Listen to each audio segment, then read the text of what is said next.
والصلاة والسلام على رسول الله وعلى آله وصحبه ومن والاه أما بعد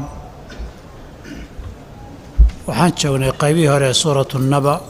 ama suuratu cama yatasaaءaluun waxaanan soo gaarnay qowluhu tacaala wajacalna alleyla libaasan wajacalna annahaara macaasha wabanaynaa fawqakum sabcan shidaada wajacalnaa siraajan wahaaja waanzalnaa min almucsiraati maa'an thajaaja aayadahani waxay hordhac u yihiin saynu horey cashirkeenni ku sheegnay in la tusaaleeya dadka soo bixinta iyo qiyaamada imaatinkeedu inay ilaahay subxaanahu wa tacaala aynan ku adkayn awooddeediina uu leeyahay cilmigeediina uu leeyahay caddaymaheeduna ay kow ka yihiin uunkan iyo khalqigan inugu hareeraysan inta indhaheennu qabtaanee ugu weyn ama ugu saamaynta badan aadamuhu aqoon ay ku sameeyaanna aanay lahayn aqoon ay ku gaadhaan guntoodana aanay lahayn awood ay ku hawaystaanna aanay lahayn sidaa darteed aqoonta iyo awoodda rabbi aan lagu qiimaynin la garab dhigin looga qiyaasan karin midda aadamaha waxaa lainoo soo sheegay dhulka siduu ilaahay u abuuray sida buuraha dheelitirka isu dheelitiraya ee dhidibada waa ugu sameeyey su aadamaha iyo nafleyda oo dhanba lamaanaha uga dhigay dhadig iyo laboodkaa marna isu heshado marna isu baahan marna jiritaanka iyo tarankooda uu ku salaysan yahay waxaa lainoo sheegay hurdadu ay naftu u baahan tahay dhinacna nicmada iyo raaxada ka ah nasashada iyo daaltirashada ah la-aanteed qofku iskuba dhexyaacayo laakiin haddana isagu awoodoo keena aan jirin si dabiici ah in dee garashada iyo dareenkaba lagaa qaado dawooyin iyo daroogo lagu siiyo maahane kadib haddana waxaa layna tusaalaynayaa aayaddan labada aayadood ee kale habeenka iyo maalinta habeenka iyo maalintaa wareegaya ilahi wuxuu yidhi wajacalna alleyla habeenkii miyaanaan ka dhigin libaasan mid sida dharka u astura miyaanaan ka dhigin wajacalna nahaara maalintana miyaanaan ka dhigin macaashan mid iftiin ahoo nolosha la raadsadoo la shaqaysto oo wixii lagu noolaan lahaa lagu daalo oo la cayriyo miyaanaan uga dhigin aayaddan waxay tilmaamaysaa hal xikmadoo ka mida xikmadaha iyo nicmooyinka qur-aanku uu ku sheegay inay habeenku iyo maalintu leeyihiin mar habeenku waa mugdi maalintuna waa iftiin hadday mugdi tahay in la nastay ku habboon tahay iyo hurdadii hadday iftiin iyo caddiin tahayna in la ordoo la xamaasho ay ku fiican tahay saa darteed hurdada habeenkii aayaddii ku horraysay hurdada lagu sheegay habeenkii hurdadiihii waa ka nacfiya waxtar badan tahay midda maalintii ah mid walba sida ilaahay ugu talagalay baa midna in la shaqaysto oo noloshii iyo risiqii la raadsado weeye midna marka la soo daalo oo qofku uu soo ordo wakhti uu nasto oy noloshu yar kala degto cagtuna xasisho shanqarkuna yaraada ah taasi waa xikmad ka mida xikmadaha ilaahi subxaanahu wa tacaala saa darteed baa aayadaha qur-aanka qaar ku yidhi wahuwa aladii jacala lakum alleyla libaasan wannawma subaatan sida halkan laysu raaciyaa laysu raaciyey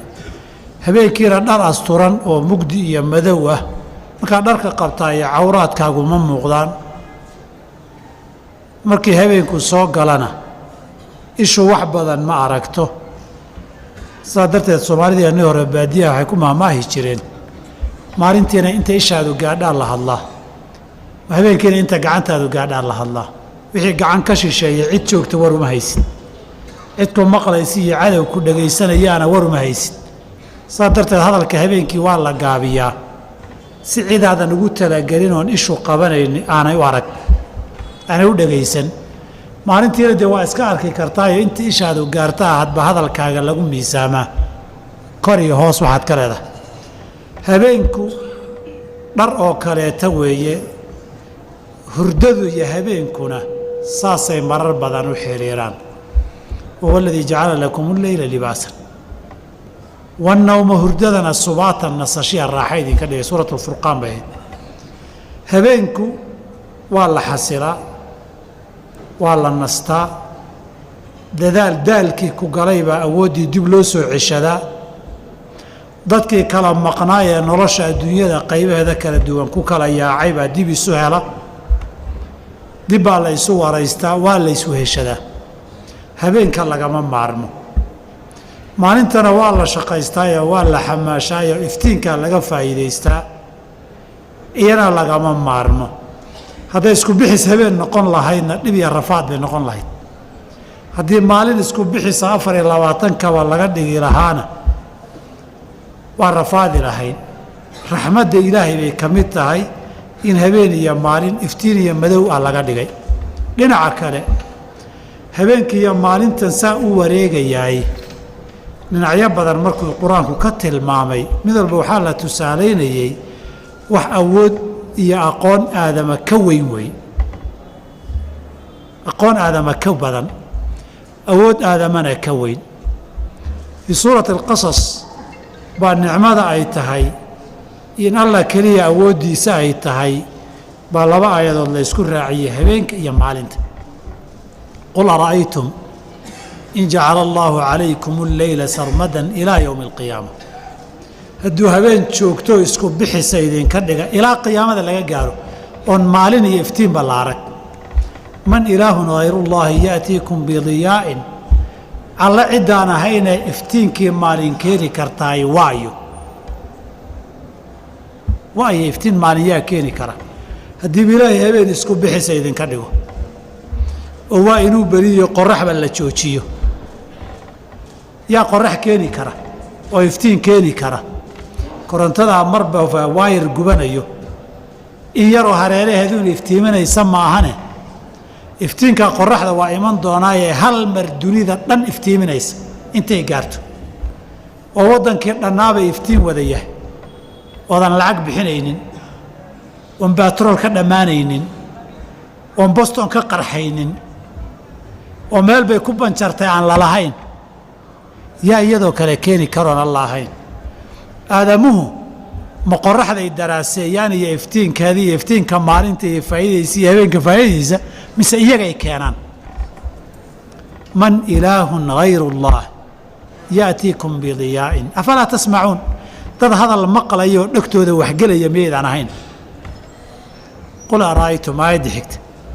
in jacala allaahu calaykum الnahaara sarmadan ilaa yowmi alqiyaama. haddii ilaahay maalin isku bixisa idinka dhigo ilaa qiyaamada laga gaaro habeen baan lahayn, xilli la nasto, xilli cagtu xasisho, aan midnaba lahayn. man ilaahun hayru اllaahi ya'tiikum bileylin taskunuuna fiih.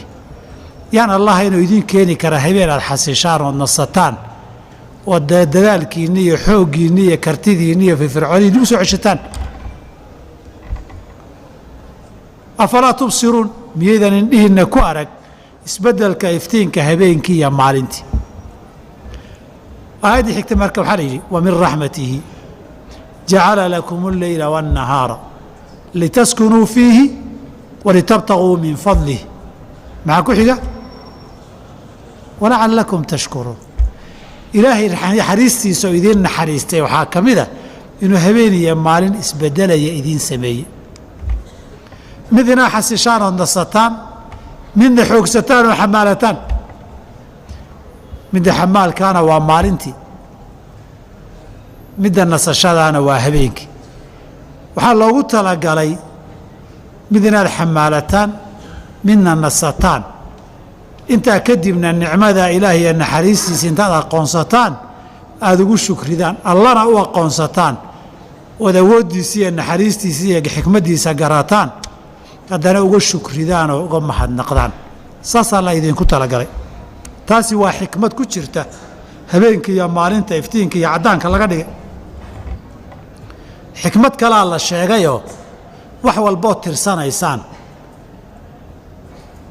habeenkii iyo maalinta isbeddelkooda baa aasaas xisaabta u ah. maalintu waa habeen iyo maalin baa u ah. usbuuciyadaa lagu tiriyaa,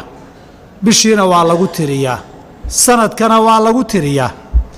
da'daadu habeen iyo maalin baad ku xisaabtaa.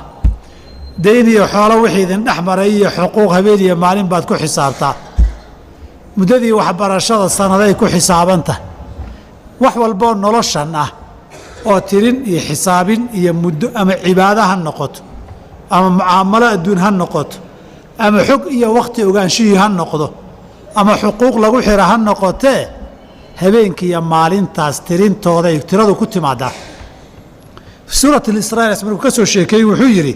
ku gabagabeeyey famaxawnaa aayata alleyli wajacalnaa aayata annahaari mubsiratan litabtaguu fadla min rabbikum walitaclamuu cadada asiniina waalxisaab. inaad sanadaha iyo tirada wax xisaabinta ku aqoonsataanna waa habeenkii iyo maalinta. imise salaad jirtaa markaad sii wadda waxay ku dhammaataa imise maalmood iyo imise habeen baa imise waabaa kuu beriyey, imisaase gabal kuu dhacay bay ku xisaabanta. sanadkii waa intaasoo bilood, bishii waa intaasoo maalmood, dee maalintii waa habeen iyo dharaar waay. walitaclamuu cadada asiniina sanooyinka tiradooda iyo walxisaaba xisaabta iyo wakhtiyada iyo muddooyinka tii cibaado ahayd, tii xuquuq ahayd iyo tii xoolo ganacsi iyo maal ahayd habeenkii iyo maalinta iyadana waa ku tirsataan. labadaa keliya maaha, isbeddelkooduna in lagu waana qaato, marna ilaahay lagu aqoonsado, marna markaad fursad mid weyday midka kale aad fursadda heshaa loogu talagalay. wa huwa aladii jacala alleyla waannahaara khilfatan liman araada an yadakara aw araada shukuura. waa allihii habeenkii iyo maalinta ka dhigay kuwa isbeddelaya. habeenkii markuu baxo maalin baa timaadda, maalintaa baxda habeen baa yimaadda. liman araada an yadakara, qofkii doonaya inuu waansamo, aw araada shukuura, ilaahay inuu xasuusto ka daba taga xataa khaladkii kaa dhacay. sidaa darteed baa aayaddaa fasirkeeda nabig alay slam ka sugan tahay ina allaha yabsutu yadahu billeyli liyatuuba musii'u nahaar wayabsutu yadahu binnahaari liyatuuba musii'u leyl. qofkii shaydaanku mugdiga habeenkii wax dhexgeli u qorxiyey markii waa dharaaroo baryey u arkaayey inuu ilaahay dib u xasuusto oo ka toobadkeena dembiguu habeenkii galay. kii maalintii dembi galayna habeenku markuu soo galayo mugdiga iyo cabsidiisa uu arko ilaahay u toobadkeenoo u soo laabto. mid haddii wax kaa tegey ka dambe aad isdaba qabato, aad ku aqoonsato noloshaadu, awooddaada, jiritaankaaga, wax walba waxay isu beddelayaan sida habeenkii iyo maalintu isu beddelaan. markaad maanta qalad gashay ee maalintii dhammaatay cimrigaagii qayb go'day dheh, tallaabo aad xagga dhimasho iyo aakhare u qaadayna dheh. intaa bal inuu iswaansamo waa qofkii iimaan lahaaye kuwa ilaah yidhi ina aladiina ataqow idaa masahum طaa'ifun min ashayطaani tadakaru. wax lagu waansamo weeye isbeddelka habeenkii iyo maalinta. waxay sidaas tahay habeenkii iyo maalinta ilahi subxana wa taala markuu mar kale tilmaamayey wuxuu ku tilmaamay isku meel bay daboolaan. habeenkii dhulkii iftiinku hayey baa mugdigu ka kor maraa, haddana mugdigiibaa sidii maradii duubmo oo faydma, iftiinkiibaa soo gala. habeenkii iyo maalintii iyo iftiinki iyo madowgu waa sidii mara la iska daba duubayo ama la isku kordhadayo weeye. yuqshi leyla annahaara yatlubuhu xafiifan. habeenku maalintuu ku daboolaa si xawli aada u fara dheer bay habeenkii iyo maalintu isku gaaraan. sidaa qoraxdu ay u sii dhacaysa habeenku imanayo xawli aada u tiro badan buu intii iftiinku hayay ku wada gaarayaa. iftiinku sidaadu u soo baxana daqiiqado kooban buu daafahoo dhan ku gaarayaa. walidaalika aadamuhu waxa ugu degdeg badan ay hadda wax ku xisaabaan waa iftiinka. sidaas darteed waxaan u tegi doonaa meerayaasha aadamuhu arkay inteebay isu jiraan socod haddii la socdo, imise sano iyo imise bilyana milyan oo sano ay isu jiraan marka la yidhaahdo waxaa lagu qiyaasaa degdega iyo xawliga uu iftiinku ku socdo intaasoo sano oo socodka iftiinkaa lagu leeyahay kadaa sana dawiya iftiinkuu socodkuu socdaayey waxaan adamuhu sameeyo o dhan waa ka dheereeyaa waagii saa u bariyey qaarad dhan buu sakanno ku wada gaaray marka yatlubuhu xafiifan xawli iyo surco aada u dheer buu ku daba soconayaa haddana dhulkii uu ku duubnaa ee habeenku uu saa ugu wareegayey buu maalintuuna kaga daba wareegaysaa taasaa ilaahay tilmaamay yukawiru alleyla cala annahaari wa yukawiru annahaara cala alleyl waayaddaan soo marnay culimmadu inay yidhaahdeen ijmaacna weeyaan nidhi in dhulku uusan fidsanayn cirkuna aanu fidsanayn ee uu wareegsan yahay wareegga ama kubaddeh ama ukundheh kii laga cabiraba wuxuu markuu aada u wen yahay wareeggiisoo kubadiya ukanaya wax badan ma kala duwana wixii yarba aada loo kala gartaaye waxa baaxadda dhul kala leh taasi yukawiru leyla cala annahaari saasaa looga daba duubayaa hadday fidsan tahay dee duubis wareejin oo lagu wareejiyaayey ma jirin saasay isu daba wareegayaan waay waana iscaydhsanayaan habeenkii iyo maalintu iscaydhsigu haddaynan wareeg ahayn dee derbi baa laisku soo celin lahaa si laysu cayrsanayo laakiin tan waa isdaba wareeg weeye iscayrsiga yatlubuhu xafiifan waa iscayrsi isdaba wareegoo yukawiru leyla cala annahaari marka habeenku meel joogo maalintii baa daba ordaysa isna xaggu ka daba ordayana xaggay ka daba ordaysaa taasi macnaheedu maxay tahay khalqigu see u abuuran yahay sidaa laysku daba wareegayuu abuuran yahay man khalaqa nabi moxamed oo 1400 sano ka hor jooga salaam yaa cilmigaas u sheegay oo uunkan yaqiinay innahu allah qur-aanku inuu xaq yahay bay caddayn u taho alla aqoon le ka yimid saa darteed waxaa lagugu fasiray taana alaa yaclamu man khalaqa wa huwa alatiifu alkhabiir allihii uunkan dhan abuuray wuxuu yahayba miyaanu xogogaal u ahayn oo xogtii iyo cilmigu ka sheegaba xaqiiqa iyo run miyaanu ahayn hadda hadda tiraa satalladyaan bixinnay oo saa inay isugu wareegaysaanu soo aragnay 1400 sano satellite ma jirine waxaad hadda ogaateen hore yaa u sheegay nabi maxamed oo dhulka joogay diyaarada iyo satellite-na aan raacin xaqiiqadan yaa u sheegay allihii cirkan iyo dhulkan abuuray ogaabaa u sheegay haddaba cilmina idinku filan awood ilaahay inaad ku aqoonsataanna ku filan nicmadiisii inaad ku garataan iyo abaalkaa ku shukridaanna ku filan waa haddii war idin gelayo oo caqli wax maqlaya dhag wax maqlaysa oo waxay maqashay kuwaana qaadan iyo wax arkaysa oo waxay indhahooda hortooda ka muuqdaan inkiraynin oon dafiraynin haddaad tihiin wixii intaa ka dambeeya dee soomaaliya oo kitaaba la diidayba ka adag dheh nin diidayna dee xujo iyo caqli iyo cilmi ma lehee waan diiday keliya waay wa banaynaa waxaan dhisnay fooqakum korkiinnana 7 samo shidaadan adag baan ka dhisnay 7 samoo kala sarreeya baan korkiinna ka dhisnay 7daas samo inay 7 yihiin oo 7da samo loo jeedo samooyinkuna 7 yihiin adagna yihiin meelo badan baa qur-aanka lagu sheegay adaygeeda waxaa ka mid a wasamaa'a banaynahaa biaydin wa innaa la muusicuun samada waxaan ku dhisnay biaydin ay biquwatin wa innaa la muusicuun marka ilaahi subxana wa tacaala waxaa suuratu naasicad inoogu iman doonta aantum ashaddu khalqan am isamaau dadkiinan murmaya ilaah ma abuuri kara leh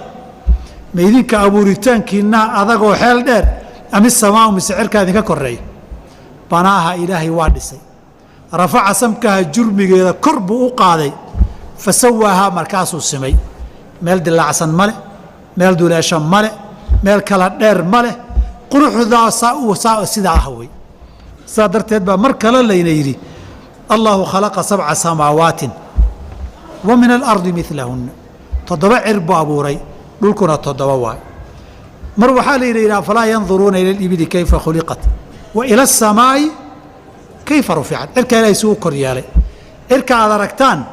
rafaca asamaawaati bigayri camadin tarawnaha wax tiiraad aragtaan oo haya miyaa jira yaa haya samadaa cidlada iska taagan een tiir hayaa jirin iyo dhulkan laftiisa wax hoos ka haya aan jirin yaa haya innahu allah ina allaha yumsiku asamaawaati waalarda an tazuula ilaahay baa cirkiya dhulka ka haya inay dhacaan oy burburaan oy baaba'aan marka loogu talagalay la gaaray inay burburaanna way noo soo socotaa sida loo burburin doono ay isugu wada dhexyaaci doonaan waa lainoo keeni doonaa saas darteed ilahi subxana wa tacaala mar wuxuu ina leeyahay aladii khalaqa sabca samaawaatin 7 sabuu abuurayoo dibaaqan isku kor daboolan midba midda kale ay ka sarraysaa samooyinka 7diihii midba midda ka koraysaa ka weyn haddaanay ka weynayn tani ma guda gasheen dhulkuna midka u koreeyaa u weyn samooyinkana midda u koraysaa ugu weyn mid walba inta ka hoosaysaa gudaha soo gasha innaga samaa'u dunyaa tan ugu sokaysaynu aragnaa tan ugu weyne way ku sii wada xeerantahay mise qaabkay u samaysan yihiin dibaaqan way isku wada kor wareegsan yihiin oo daboolan yihiin samadan sokana dhulka maxay u tahay wax ku dadan ahaan bay u tahoo dhinac walba kaga hareeraysan wajacalna asamaa saqfan maxfuuda saqfigu gurigan derbigan korka kaga dadan waaye mid dur korka kaga dadan baan ka dhignayoo ilaalinayso oon lagana bixi karin marka xabsi baad ku jirtaa isma ogida xeraad ku oodanta dhulkana hoosuma dhaafi kartid cirkana kor ogama bixi kartid haddii ilaahay ku maago meelaad u baxsato ood u cararto malaha xeraad ku jirtaa saa darteed baa suuratu raxmaan laynagu yidhi yaa macshara aljinni waalinsi in istaطactum an tanfuduu min aqطaari الsamaawaati wاlardi fanfuduu baxsada haddaad cirka iyo dhulkan saa isugu qoofalan iridaad uga baxsataan heli kartaane wakaasa baxsada laa tanfuduuna ilaa bisulطaanin awood unbaad kaga bixi kartaan tiina ma lihidin waaba gaari laana haysan uga baxnaa dhulkana waaba qodi laana xaggaan u dhaafnaa marka halkaa korna ka dadan hoosna ka goglan mihaadan ah tanna saqfan maxfuudan ah albaabaduna u xidhan yihiin baan ku jirnaa inta aan ku jirnana waxaan ku wada xukumannahay dil wakhtiga fulinta maan sugaynaa xoolihii xerada ku jiray ee kawaanka marba mid la soo qabanayay nin walba ajal buu leeyahay intaa uun dhaxar orod haddaad baxsan kartana meelu carar yaa intaa kugu xayiray awoodda maamulkeedana iska leh iyagana saa u abuuray innahu allah walidaalika buu samada ilaahay ka sheekeeyey marar badan ayib waxaa isweydiin leh dhulkii waxaa la yidhi mihaadan waad ku noosha samadiina saqfan way kaa koraysaa talow imisay isu jiraan inta ay isu jiraan xadiid iyo aayadaba waa ku yimaadeen laakiin axaadiidtana sugnaanshahoodaa la isku qabtay aayadkana tafsiirkoodaa khilaaf ka jira fii suurati الsajda ilaahay wuxuu yidhi yudabbiru اlamra min الsamaa'i ila اlardi waa samada ka yimid samaduu ka maamulaa dhulka uma yacruju ilayhi wixii dhulka laga qaaday iyo xog iyo khabarna ilaahay baa kor loogu geeyaa mudintee leeg bay sii socod iyo soo socod qaadataa fii yowmin kaana miqdaaruhu 1000 sanatin mima tacuduun idinka saaad u tirsataan 1000 sanay qaadataa sanadiinna haddii lagu tiriyo ilaahay amarka uu soo diro iyo malaa'igta soo qaada amarka qaarkii intaa way ka xawli badanta way ka dheerta laakiin idinka xisaabtiinna sanadaha iyo maalin iyo habeen oo hadda la soo sheegay marka la idiin lagu tiriyo 1000 weeye sii socod iyo soo socod imise isu jiraan marka 500 ay isu jiraan weeye markaas tafsiirka sida aayaddaas in lagu fasiro ah ayay culummo badan ay rajaxeen oo ku tageen aayaddani inaanay qiyaamana ka hadlaynin oo masalatu tadbiir bay ka hadlaysaa marka dalika ibn Cabbaas iyo waxay leeyihiin 500 oo sanana waa soo degitaanka 500 oo sanana waa fuulitaanka marka waxay isu jiraan masaafaa 500 oo sano afar xadiid baa ku timidoo mid waliba dacfi ku jiro min xadiid abi saciidin wa abi hurayrata wa ibni cabbaasin wa abi darin tirmidi iyo imaamu axmed iyo ayaa inta ugu badan wariyey waxay leeyihiin samada iyo dhulka 500 caamin 500 oo sano isu jiraan 500 oo sano bay isu jiraan aayadda iyo haddii axaadiidta macno ahaan saa tafsiirkaa la ysu geeyaay way isu imanayaan. waxa ugu dhow haddaba ee nusuus waxyi ah ee inoo tilmaami karaya aadamuhu ilaan samada weli ma gaarine aadamuhu samada weli ma gaarin. waxa ugu badanee inoo tilmaami kara inta ay isu jiraan 500 oo sano wey mimaa tacuduun. okay 500 ee sano ee la socod la tirinayaay xawliga lagu xisaabayo saacaddii inta la goynayo maalintii waa xawlige ma qof socodkiiba ma faras iyo awr dheeraynaya ma diyaarad iyo dayax gacmeedba aadamu waxa ugu xawli dheereeyay arkeen saan soo sheegnay waa iftiinka. walidaalika hadda wax ku qiyaasaan falagyadan samada ka sokeeyay ay arkaan inta hadda la arkay mar walbo in ka badan aqoon la gaaraba kuwa cusub baa la arkaa, kuwa dhulka uga dhow kuwii la yaqiinay iyo kuwa ka fog baa mar walba cusub baa la arkaa. markaasaa mar walba alamka lagu dhuftaayo mid baa la helayey. maxaa laga hadlayaa? cilmi baan gaadhnay, waan orodnay, wixii ilaahay abuuray waxbaan aragnay, waan abuurray maaho xogtiisa rasmigaan ogaanayna ma aha. mid baan aragnay baa intaasoo xoolaa lagu bixinayaa, araggii baan maraynaa. hadda waxa lagu xisaaba hadda waa xawligu waa iftiinka. laakiin ma kaasaa mise wax ka xawli badan weeye kaa haddii lagu xisaaba waxay yidhaahdeen 20 milyan oo sano buu kan ugu fogay ilaa hadda la arkay jiraa. waa waxa ugu badan ee hadda xisaabta arkeen. laakiin sida saxdiihi haddii tafsiirka iyo nusuusta ay asaxaan, haddaynan asixinna oo tafsiirkaana marjuux noqdo siday culimmada qaar qabaanna dee wax waxyoo sheegayaba ma jiro inta ay jiraan. laakiin hadday asaxdo weli wixii 500 ee sana lagu xisaabi lahaa xawligii 500 ee sana muddadaa ku goyn lahaa weli aadamuhu qadarkay ku xisaabi lahaayeen ma gaadhin aqoonteedii. kuwan waa dhoway heleen, weli dunidu waa dhiman tahay lama gaadhin. waxay u noqonayaan walaa taclamunna naba'ahu bacda xiinin, muddo kadib baad ogaan doontaan xaqiiqada. innagu haddaan gaari weynana inayna jirin maaha. 100 sano ka hor wixii baanti iyo mustaxiilkaan dhici karin ahaa baa hadda lala nool yahay oo la arkaa. waxay fuqahadeennu 1000 sano ka hor ka hadleen ee lalahaa dad waalan weeye baa hadda run noqday oo caadi iska noqday. waxay ka hadli jireen hadduu qofku hawada ku tukado isagoon cirkana xarig ka haysanin dhulkana waxba kaga taagnayn. waxay ka hadli jireen hawo haddii meel laga buuxiyo, bac la afuufayo hawo laga buuxinayo soomayda arag ma jirin waagaa hore. waxay isku qabteen neefta gadaal ka timaada ma nijaas baa mise nijaas maaha. waxaa la yidhi waaba hawo buubtaye isqabsigani maxaa faa'iidoo ka dhalanaysa? ma hawo aad gacanta ku nijaasoodaa? maya waxay dhaheen kaba soo qaad haddii la ururiyo oo weel laga buuxiyo, weelkiina garabka ama jeebka la gashado, salaaddu ma asaxaysaa mise nijaasaad jeeb ku wadataa? warwaxda waalantihiina hawo weel lagama buuxin karo. hadda maxay noqotay? caadi hawo weel laga buuxiyo. dunida aqoonta aadamaha hormaraysaay haddii qiyaasaha sharcigu sheegay halkaad joogta ay keeni waayaan, weli aqoonta aadamahaan gaarin qiyaastii saxda ayd wixii lagu halbeegga u noqon lahaa. wajacalnaa waxaanu idin samaynoon idiin abuurnay, miyaanaan idiin abuurin siraajan qorax iftiimaysa, wahaajan aad u kulul. qorax miyaanaan idin siinin oon adduunkan idinku abuurin? qoraxda allabaa lagu tilmaamay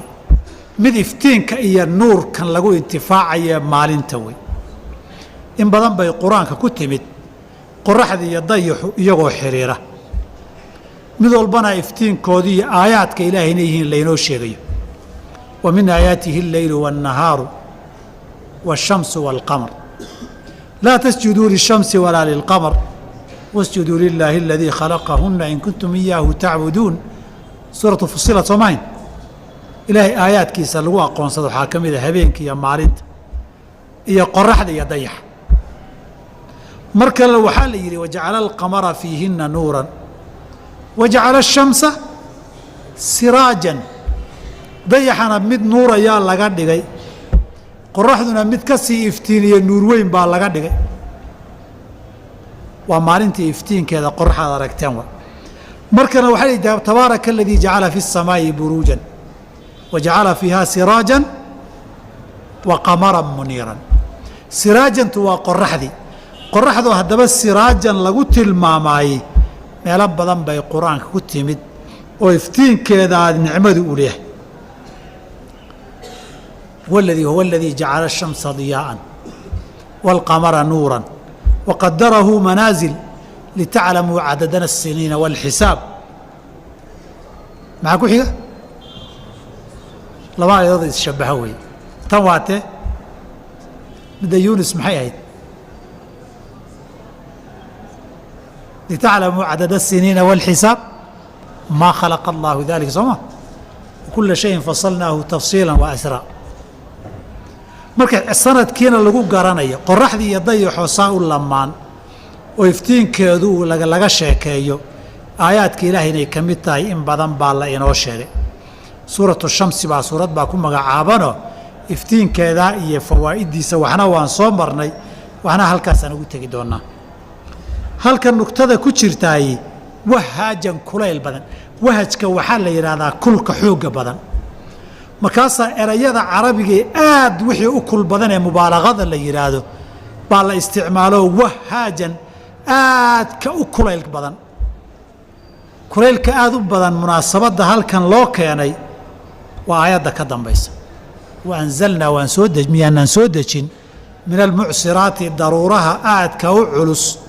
ee biyaha xoogga badan xambaarsan maaan biyo miyaanaan ka soo dejinin hajaajan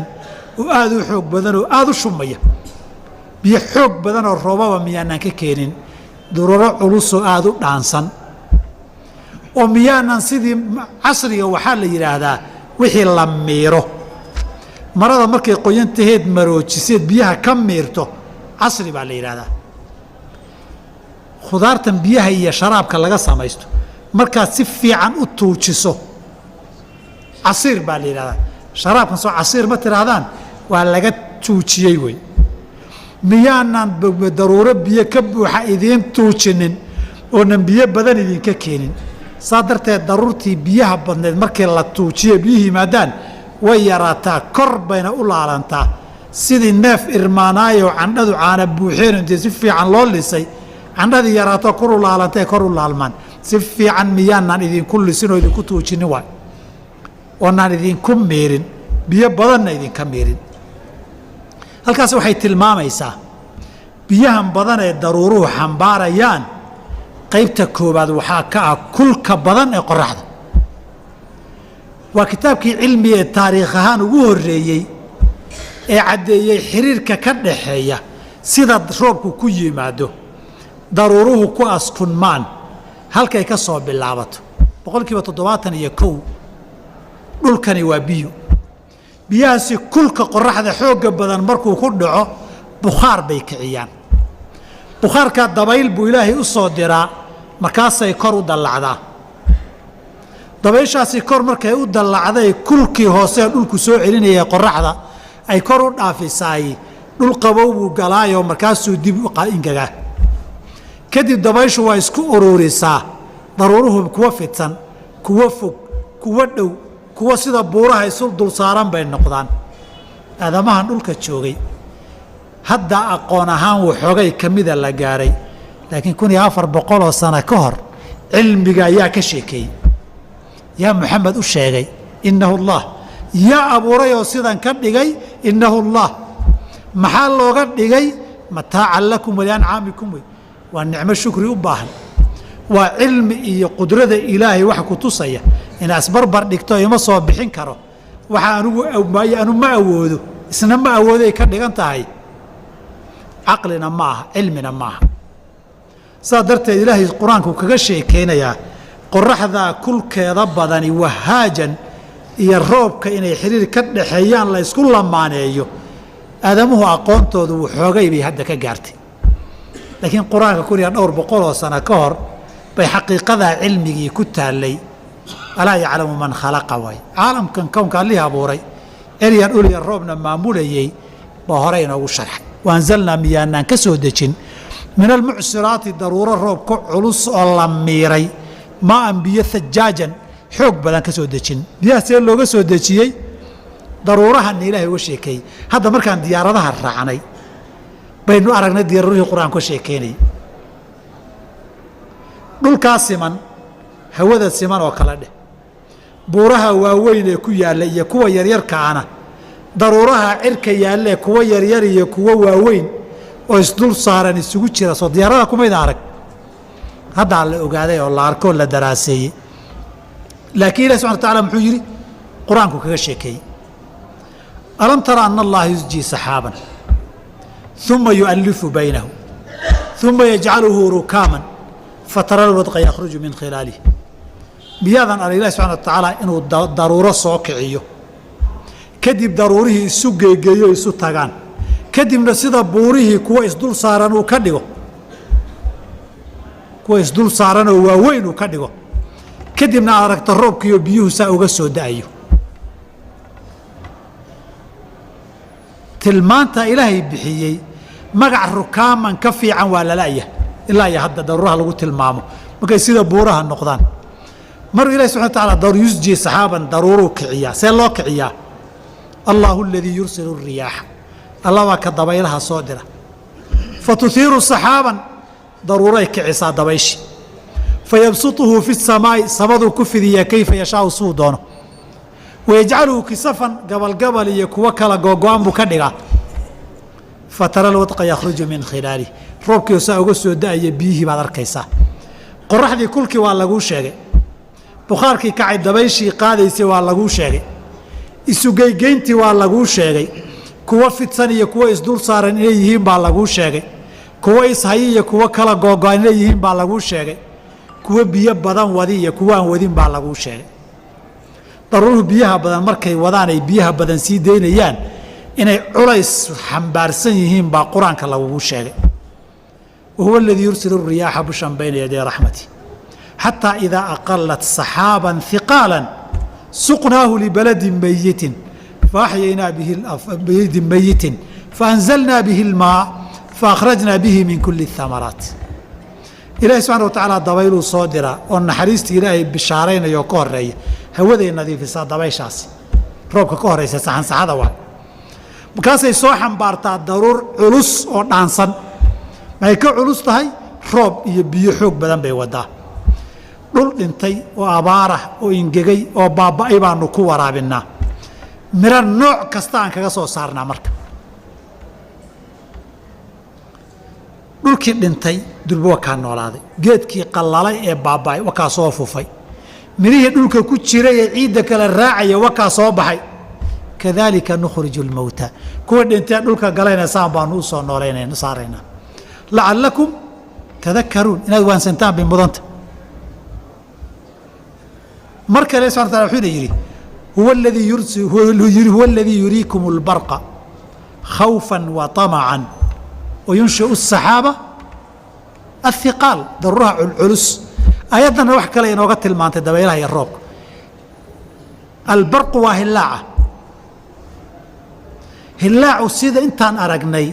daruuraha xoogga badan buu ka baxaa kuwa yaryar ee tiixtiixa ma hilaacaan daruuraha xoogga badan asaxaaba hiqaal baa hilaac iyo iftiinka bixiya aadamuhu wax yar bay intaa ka ogaadeen hadda yaa sidan u maamulay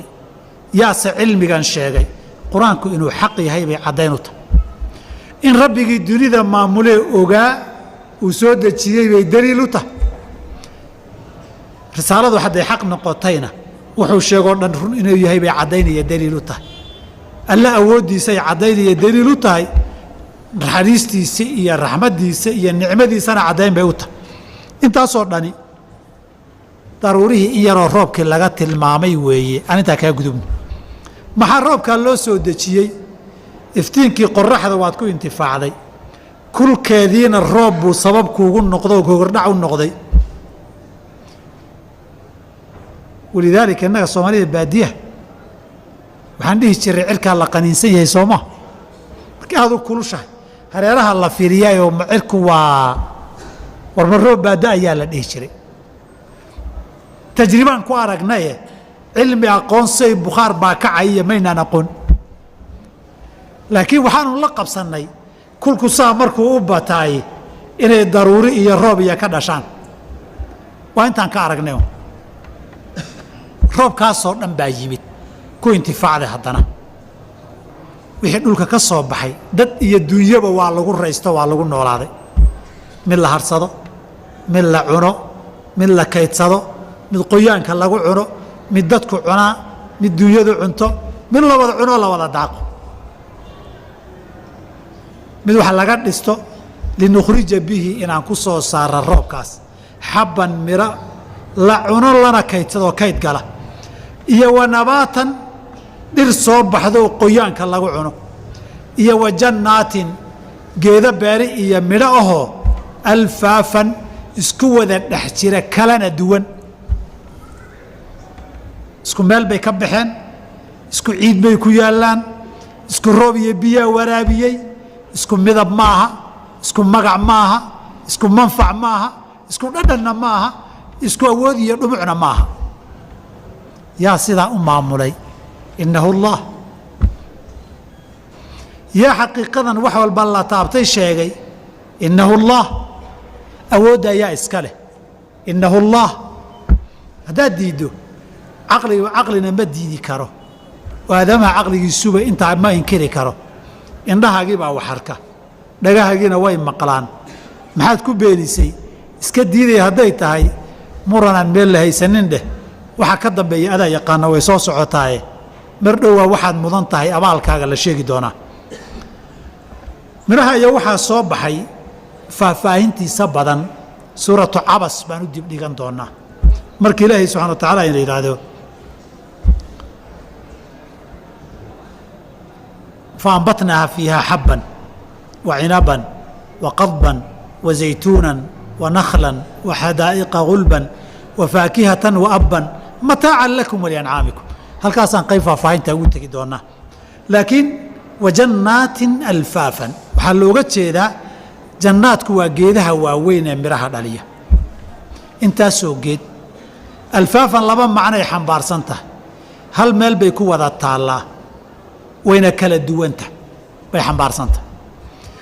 inta aayaddaa lagu duuduubay fii suurati aracdi baa lagu faahfaahiyey fii suurati qaafna waxbaa lagaga sheegay ama fii suurati qaaf wanazalnaa min asamaa'i maa'an mubaarakan biyo barakaysan baan cirka ka keennay faambatnaa bihi jannaatin waxaba alxasiid wannakla baasiqaatin lahaa طalcu nadiid risqan lilcibaad waaxyaynaa bihi baldatan maytan kadalika alkhuruuj soo bixintuna waa sidaas laakiin aayadda sida aadkaa u faahfaahisay waa aayadda suurat الracdi wa fi اlardi qiطacu mutajaawiraat wajannaat min acnaabin ونخيل وزرع ونخيل صنوان وغير صنوان يسقى بماء واحد ونفضل بعضها على بعض في الأكل إن في ذلك لآيات لقوم يتفكرون موتى صح آيادا waxaa leh وفي الأرض dhulka waxaa ku yaala قطع qaybo متجاورات dhinaca isku wada haya وجناaت geeda beero waaw geeda weyn oo miro bixiya oo min acnaabin cinaba وزarcin beera وanakhiilin timir ah sinwaanin isku mid ah وغayri sinwaanin aan isku mid ahayn yusqىa bimaa'in waaxidin hal biyaa waraabiya dhulkiina waa isku dhegan yahay wanufadilu bacضahaa calىa bacضin qaarkoodna qaarka kale waan kaga duwnaa waan ku kala fiicnaysiinaa fi lukuli cunitaanka kala dhadhan macaan kala dheef badan dhulku waa dhulkii biyuhu waa biyihii ciidduna waa ciiddii yaa sidaa u maamula innahu allah ina fii daalika laaayaatin wax rabbi lagu aqoonsado iyo calaamad lagu aqoonsado iyo daliil baa ku jira liqowmin yatafakaruun ciddii caqli fikiraysa ele wax dhuuxaysa kan caqli yacqiluunaan moodayy soo mahayn ciddii caqli iyo ina garashiya garaad ku jiro kan caqli lahaynna ha iska hadho meeshuu dooni ha ka dhaca isagu tanna waa aayaadka ilaahay lagu barayo intaasoo dhan maxaa loo gogol xaarayey in ilaahay lagu baro aayaadkiisa lagu baro nicamkiisa lagu baro awooddiisa iyo cilmigiisa aad aqoonsato saas hadday tahay caninnabayl cadiimidii baa dib loogu noqday waxay diidanaayeen daliilka caddaynayeen lagu diidi karin marka lagu soo hordhigay yaa waxaa la yidhi inna yowma alfasli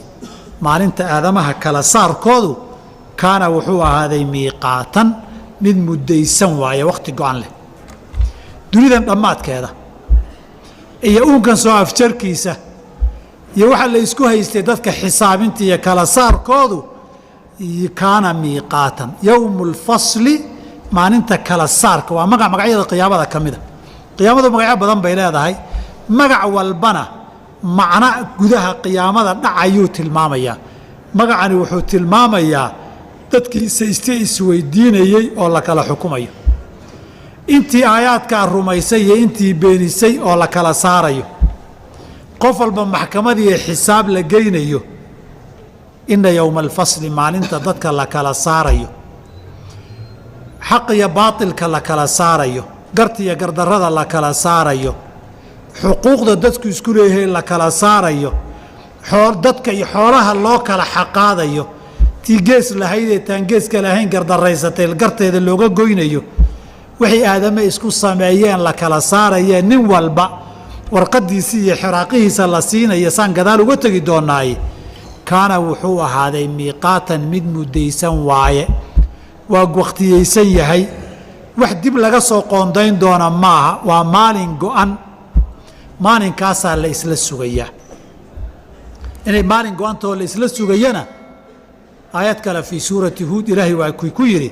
wamaa nu'akhiruhu ilaa liajalin macduud dadkan intaa uma dibdhigayno ilaa wakhti iyo muddo go-an oo tirsan maahane muddo tirsan baa la joogayaa